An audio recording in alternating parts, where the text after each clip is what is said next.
မိတ်ဆွေများအားလုံးမင်္ဂလာပါခင်ဗျာကျွန်တော်ကရှောက် H Auto Founder ကိုကျော်လာရင်ဖြစ်ပါတယ်ခင်ဗျာ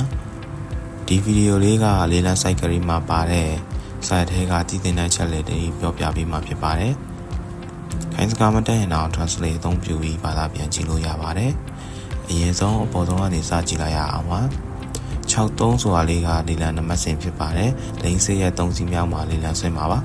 3000ခွဲကတော့လေလံစဖွင့်တဲ့ပမာဏဖြစ်ပါတယ်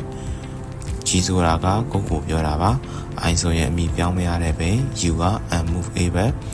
W ကရေမြုပ်ပိန် S ကတိုက်ချေထားတဲ့ပိန်နောက်ထပ်ဒီဟာလေးကပိန်မျိုးစားကိုပြောတာဖြစ်ပါတယ်။အောက်ကတိုင်းစာနဲ့က license plate number ဖြစ်ပါတယ်။ဒီဟာက register လုပ်တဲ့နှစ်ဖြစ်ပြီးတော့အောက်ကထုတ်လုပ်တဲ့နှစ်ဖြစ်ပါတယ်။ဒီဟာလေးက note ဖြစ်ပါတယ်။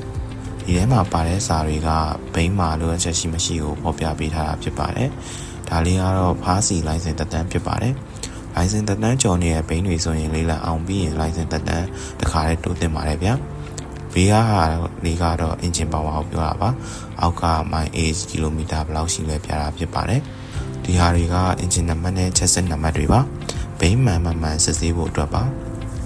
ဒီမဲခွက်ထဲကပါတာတွေကလေလံအောင်သွားရင်ထပ်ပေါင်းပေးရမယ်ဖီတွေပါဒီထဲမှာရင်စစ်ဆေးကားရွှေပြောင်းကားနဲ့ခြားသောကုန်ကျစရိတ်တွေရှိနိုင်ပါတယ်ဒီ2140ကဘင်းရဲ့ engine power ပုံမူ TV လေလံကိုပေးရတဲ့မိခါပါနောက်ဆုံးအနေနဲ့ကတော့လေလံအောင်တဲ့ပမာဏရဲ့ VAT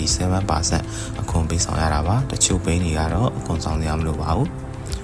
ဒါလေးတွေကကျွန်တော်ဒီတလောက်ပြန်ပြီး sharing လုပ်ပေးခြင်းဖြစ်ပါတယ်အဆုံးထိကြည့်ရှုပေးရတဲ့အတွက်ကျေးဇူးတင်ပါတယ်ခင်ဗျာ